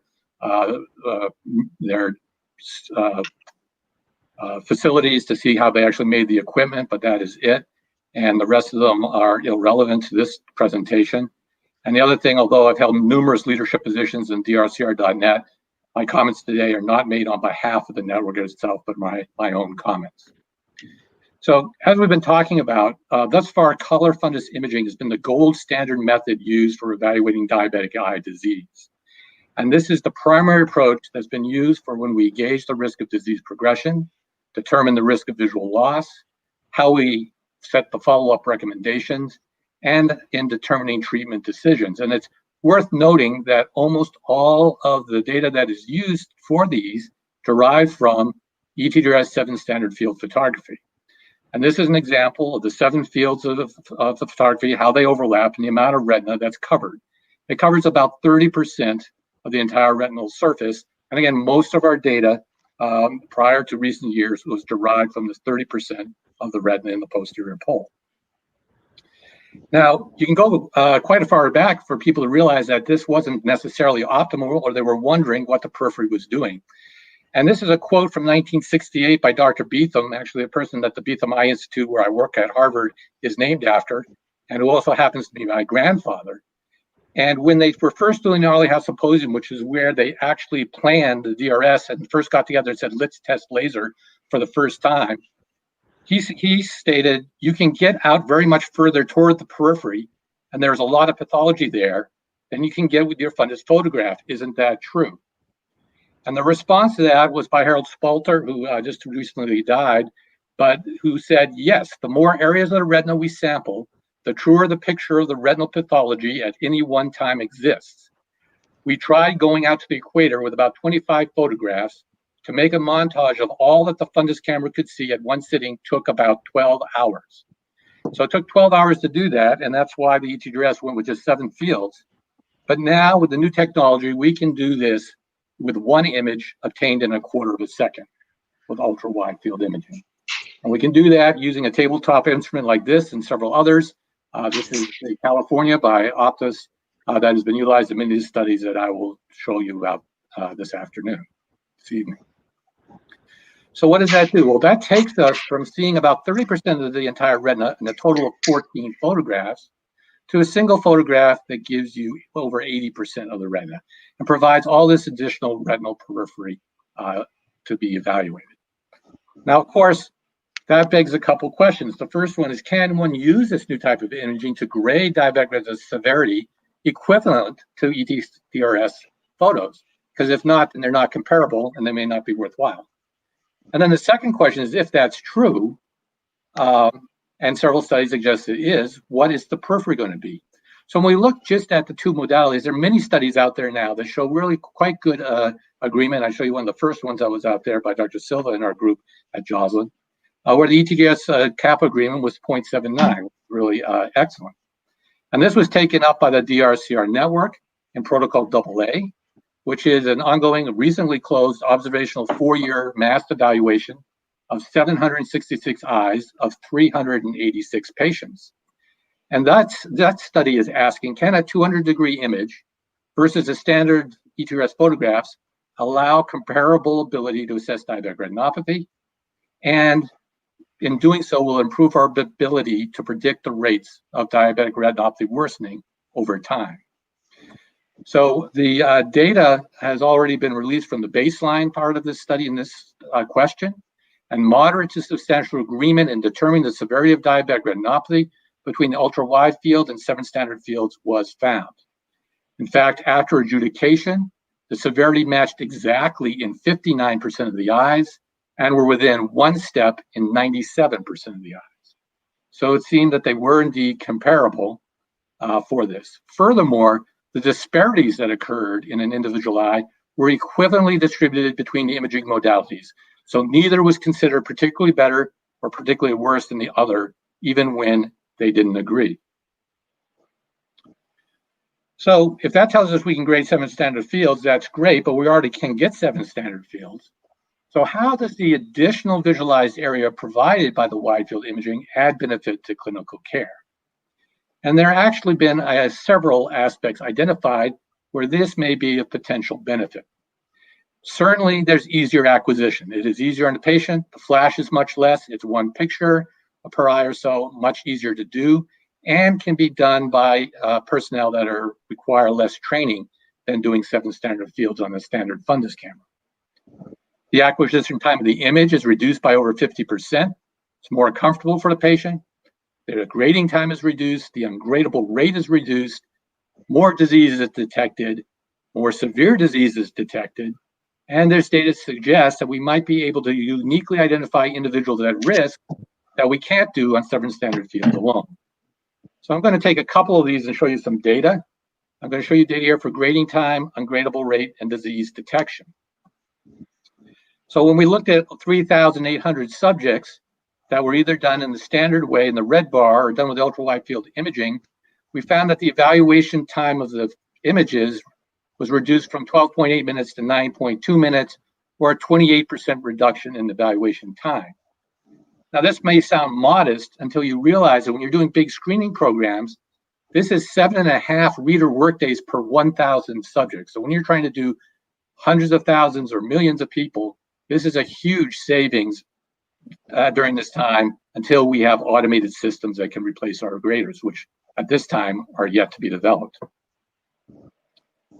What about the ungradable rate? The ungradable rate is a big problem because for every ungradable image, you have to take that patient and refer them in to be seen because you don't know if they have disease. And in fact, it's been shown that ungradable eyes have a higher rate of disease than the general population.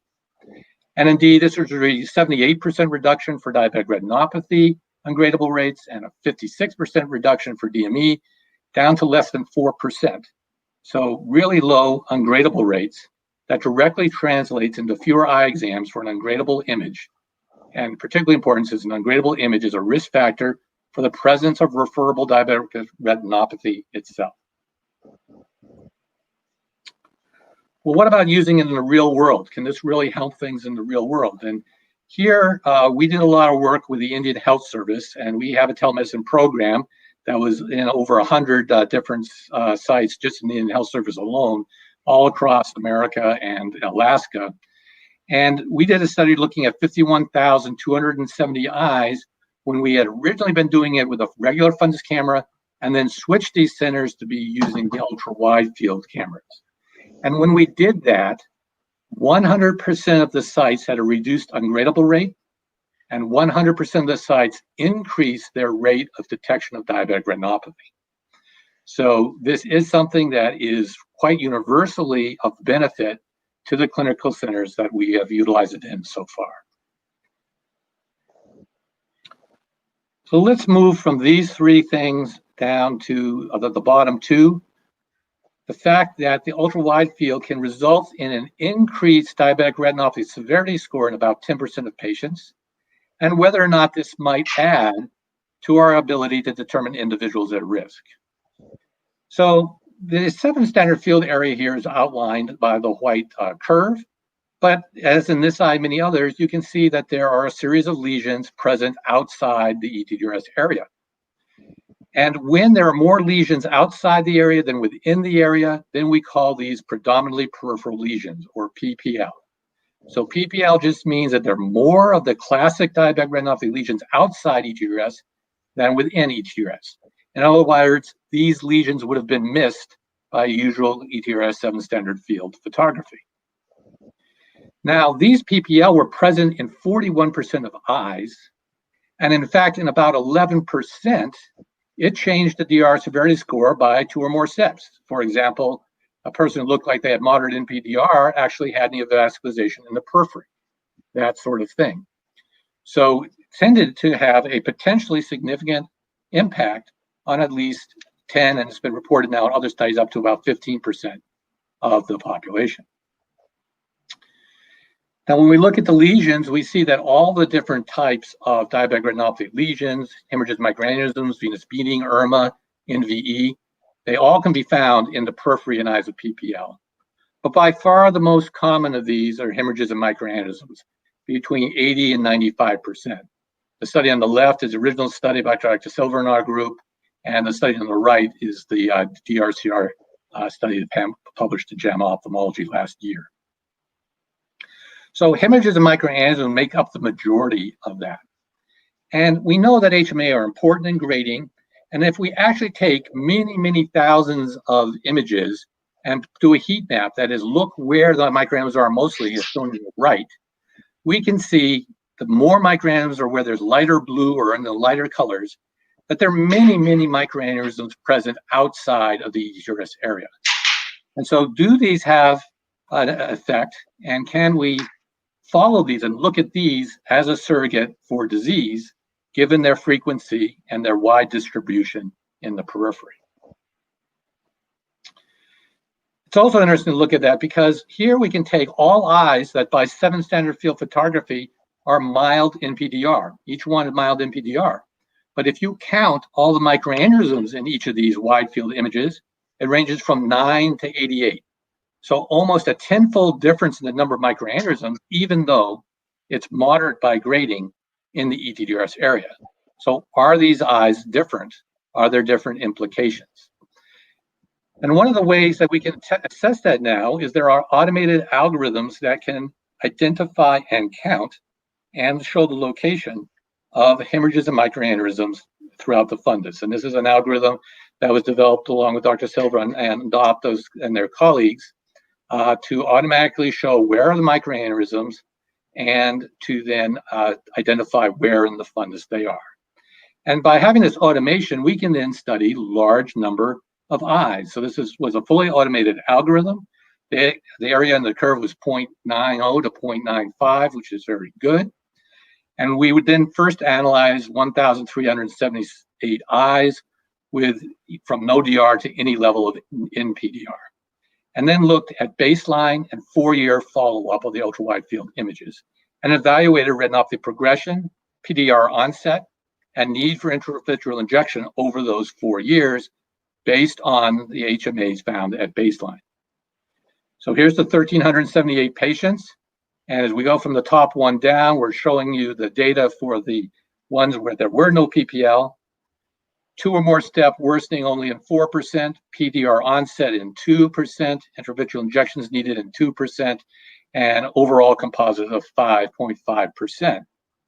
But if we now look at the eyes where there were more hemorrhages and microaneurysms outside 7 standard field than inside, we see these numbers increase dramatically.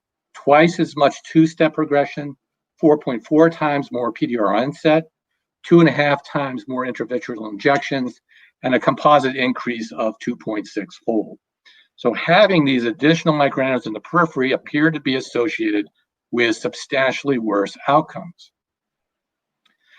Indeed, that was just for having at least one field with PPLs. If we look at increasing number of fields by the percentage with progression, we see a very dramatic increase. Having more fields with PPL have more progression. In fact, that goes up 5.5-fold between no PPL present and 3 or more fields of PPL present. The beauty of the automation is that we can now put this into very large data sets. So here's a data set from Joslin where we looked at over 12,000 eyes with non-proliferative DR. And we analyzed this against our electronic medical record for systemic conditions. And what we found is that when HMPPL was present, it was associated with an increase in the prevalence of anemia by 30%, microalbuminuria by 38%, nephropathy by 22%, and kidney disease by 12%. So just by looking in the eye and where these microaneurysms were being shown in areas that we were not able to follow by photography before, we could find associations with overall systemic disease. So the benefits are that the ultra-wide field may identify eyes at higher risk of progression within the same ETDR severity level than is possible by standard imaging alone. The implications are significant with regard to setting follow-up interval, need for triage or treatment, and also for how we power and design clinical trials if we know we can select patients with higher risk than others.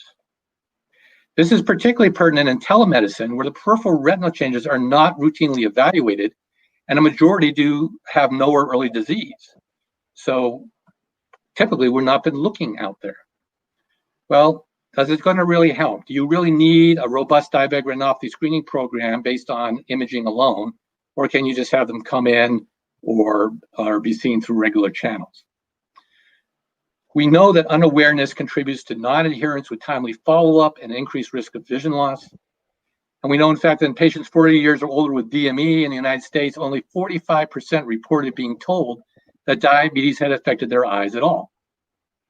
So we set up to utilize our telemedicine program in our ultra-wide field to look and see what this unawareness was like where we are at the Joslin. Now remember, this is a Harvard teaching hospital, and these were all the patients that were coming in to be seen at the adult diabetes clinic. These were not our eye patients.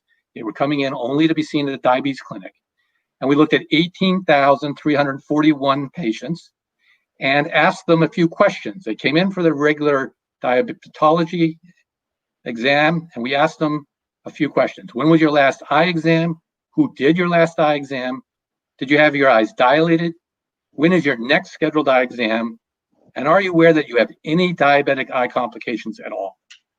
And after they had those questions, we took images and we graded them formally in a validated grading center.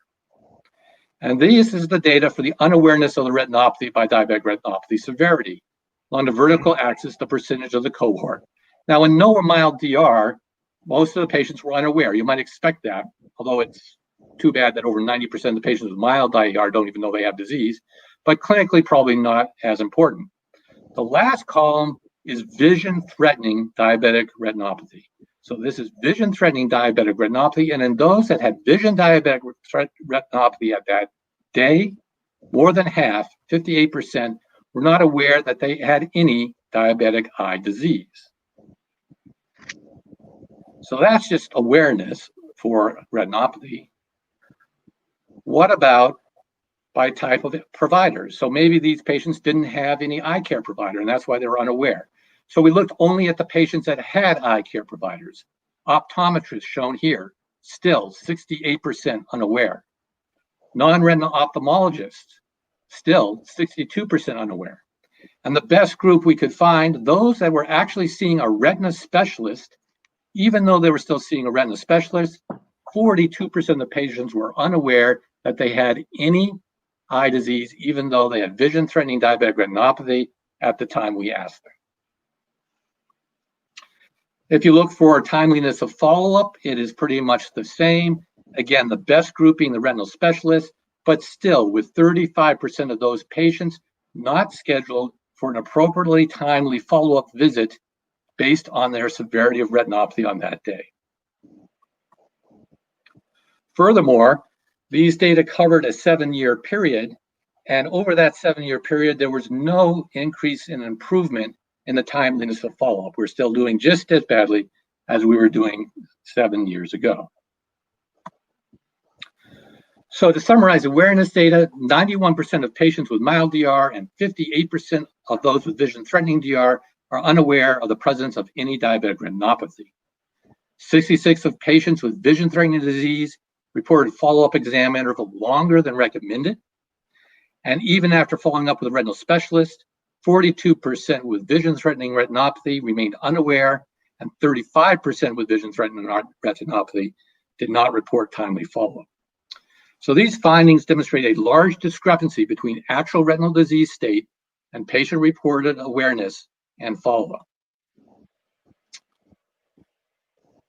So it is becoming more evident that the retinal periphery probably holds substantial information that may permit better assessment of the risks for diabetic retinopathy progression. As we move from physical exam towards imaging alone for diabetic retinopathy assessment, the retinal periphery is likely to take on greater and greater importance. When we combine this with novel retinal analysis techniques, such as OCTA and the SD-OCTs, better predictive accuracy and more personalized risk effective assessment may become possible. However, there's another big change on the horizon also in the future, and that is artificial intelligence. And artificial intelligence, I'll just mention briefly here at the end to show you where some of this is going. But within artificial intelligence, there's machine learning, which is a classic approach that used to be used, and now deep learning, which is the one that holds a tremendous amount of potential. Deep learning basically means that there's a family of computational methods that allow an algorithm to program itself, learning from a large set of examples that demonstrate what you want to see. So basically, you have a lot of retinopathy. It learns by itself what it needs to know to try to determine what that level of retinopathy is. The beauty of this is it removes the need to specify rules explicitly. You don't have to say, look for Michelangelo, look for Irma. The programming learns from itself. And one of the benefits of deep learning is that the more data you throw at it, the smarter it becomes. In the old algorithms, it tapered off after a while, but in the deep learning, as shown here in the blue, continues to improve the more data that you show it.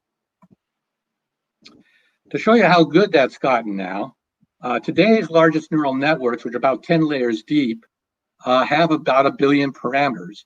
And the human brain is thought to only have about 1 trillion parameters. So we're within 1,000-fold of the human brain already. And there's been a contest out there for years where a whole variety of just random photographs are fed to the computers, and computers have to look and tell you what it is. And you can see as the years have gone up, it has improved. But when you start seeing the green dots, that's the deep learning new algorithms. And you see that they dramatically increase how well the computer alone could tell what was in a picture. And in fact, in 2015, finally, the computers actually became better at telling what was in the picture than the humans were themselves. So that's where we stood in 2015, and this is continuing to go up dramatically. Very powerful stuff. Look at chess. The exact number of possible positions for the 10th move alone in chess is that 69 trillion number right there. The total estimated possibilities are 10 to the 27,000. So huge numbers. And this is why it was such a big target for a while to see, could a computer beat a chess champion? And in this game was from IBM in the deep blue. And that never happened until 1996.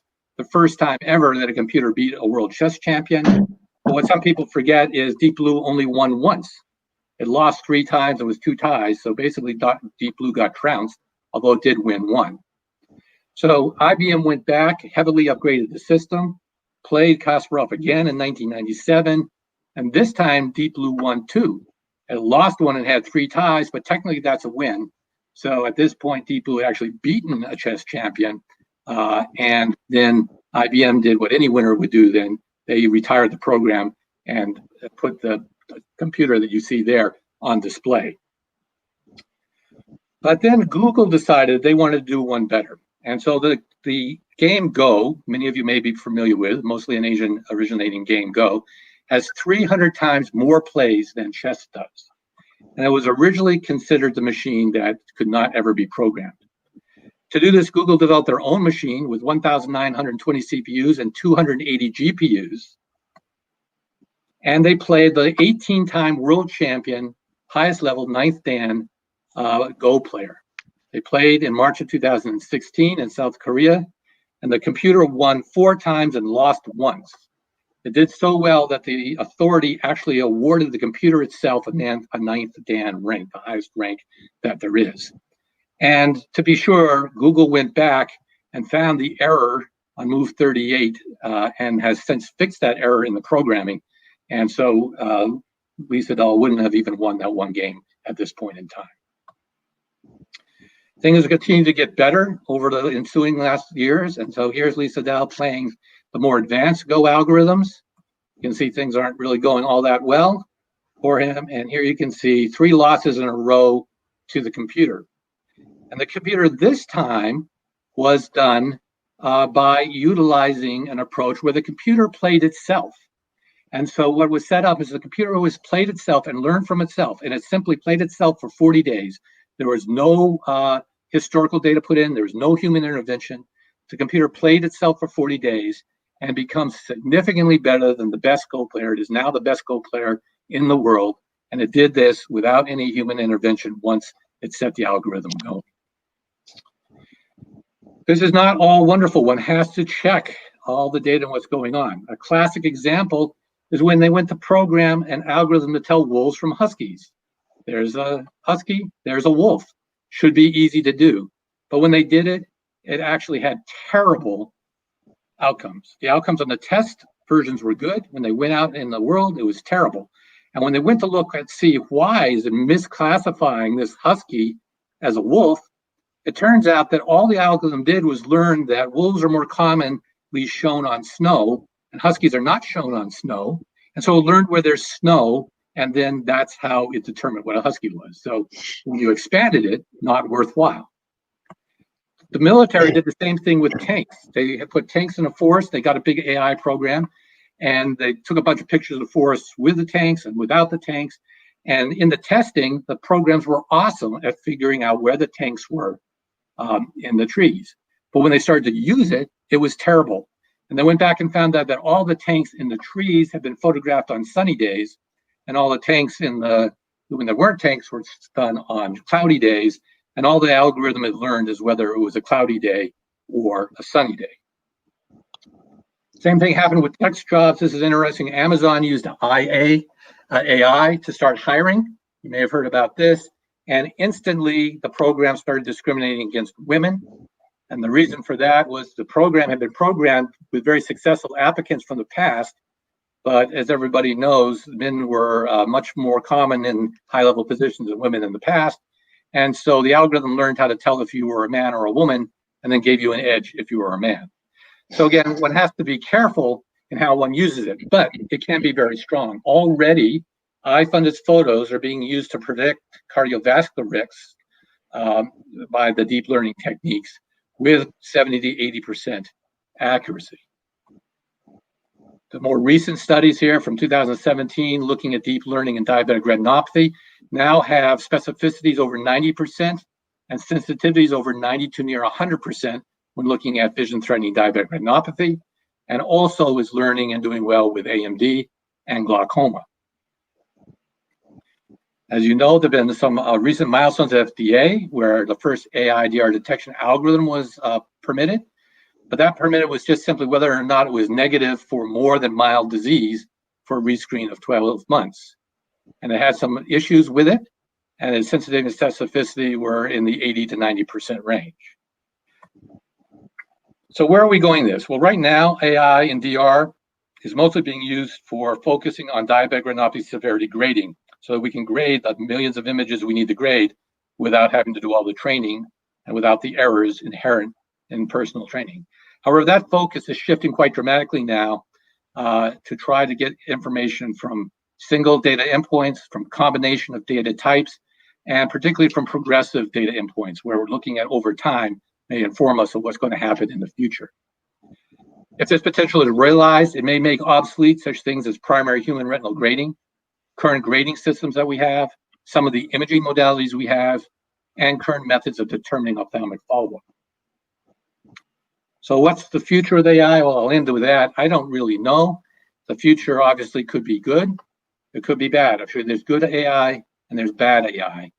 But I think one of the best comments I've heard is that from Stephen Hawking, one of the brightest minds of our time, who said AI is likely to be either the best or the worst thing to happen to humanity.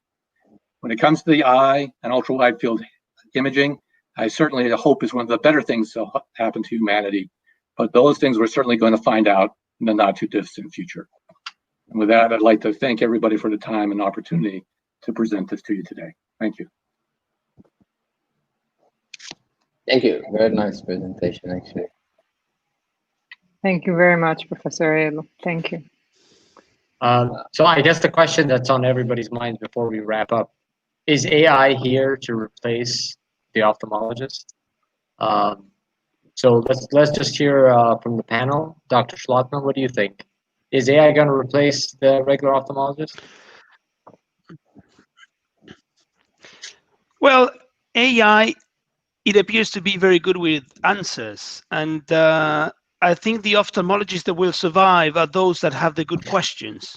So it's on our side, it's going to be about the questions, and AI is going to have the answers. Everybody understands that, by the way. So, Dr. Noha, would you consider getting an AI platform in your practice?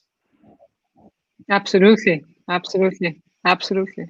I mean, it complements you. It will definitely add to our work. It will improve our diagnosis, help us bring in more patients, prevent disease. So absolutely. I mean, it's the future, and we can't just say, I mean, we should all work together to generate more data for AI to be better and more accurate. Dr. Aiello, I know that the FDA has recently approved the IR system and previously the IDX system.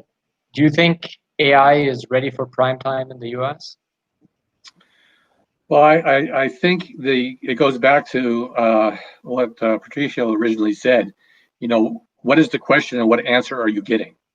So the first answer we got from the original IDX system was simply, do you have no disease or more than no disease? And helpful in some scenarios, but not that helpful for many scenarios. The one you have now basically breaks it down into 3 layers or 4 levels. It was the first time FDA has allowed that. And again, there is an inherent inaccuracy rate still within it, and that may be more helpful, but still not quite where we want to be yet. That being said, there's a lot of work going on in this. I'm doing a lot of work with Google and some of the other companies, and there are many things going into the FDA now that are substantially better than what they were a few years ago. So I think we're just seeing the very beginning of this. I think the algorithms will get better and better, and as long as they're carefully evaluated and the limitations are understood, they'll be, again, a important tool for us to be utilized. I don't think they're going to replace the questions the ophthalmologist is going to ask. I don't think for a long time they're going to replace all the integration of disparate information. But I think, for example, the ability to grade just as well as a reading center for retinopathy levels or determine progression risk based on the eye findings will at some point exceed that of what we can do now with our human graders. And Dr. Souka, any final comments? Something like Patricio's comments. I think that we know already, maybe at this point, that if you give the photos to an AI system versus regular ophthalmologists, maybe in our region, some in Argentina, they have a better chance of getting the correct grading and recommendation than the regular ophthalmologist. So it's already exceeding human skills in retina assessment. And I'll take the retina specialists off this list for now, but we do know that some of them already make these mistakes. So over time, it seems obvious with deep learning, it's going to reach a good enough level to screen people correctly. And of course, we can screen with these systems a big number of patients that cannot be screened in clinics. So definitely it will give access. Very rural areas just have a screening camera and send the photos, and they will not visit any ophthalmologist, but maybe they can go have their photo, maybe even in a lab while doing their blood sugar and HbA1c and take the photo. So it's definitely much, much better. I see it's the future. Some human supervision, refinement, referral systems, and so on. That's it. That's coming, I guess. Yeah. But it's also the speed side of it. I mean, that will be probably the major one. Let's say you have unlimited resources in Egypt. You have 90 million people, right? 90 million people, you need 4 photos just to look at the 35 and 50 degrees for 90 million people, or let's say 9 million people, 10% diabetics, okay? Yeah. Even if you have a room with 20 doctors Aiello looking at the images for you, they will not have the time to do it.